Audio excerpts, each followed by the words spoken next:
Chokaberiyni sirlaridan biri klubnikalarni yaxshilab yuvib, quritib 20 minutlik xolodilnikda qo'yib olamiz. Sababi shokolad batirgohida shokolad oqib ketmaydi.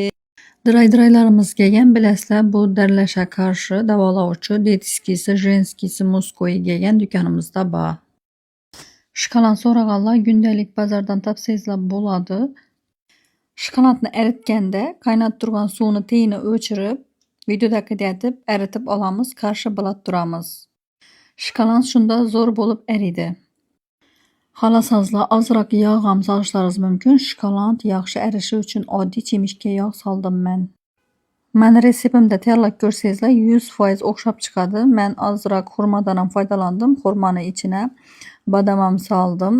Shuni aytib ham yeb ko'rasim keldi. Xohlasangizlar sizlar ham tayyorlab yeb ko'ringlar. Dim-dim mazza bo'ladi ekan. Kimni chokaberisi o'xshamay yurgan bo'lsa, bemalol meni retseptimda tayyorlab ko'ringlar. 100% o'xshaydi. 70-80 ming so'mga shuncha chokaberi tayyorlab, uyingizdagilar bilan do'yib bemalol yesangizlar bo'ladi. Birdan 10 bo'lgan baho berib ketinglar.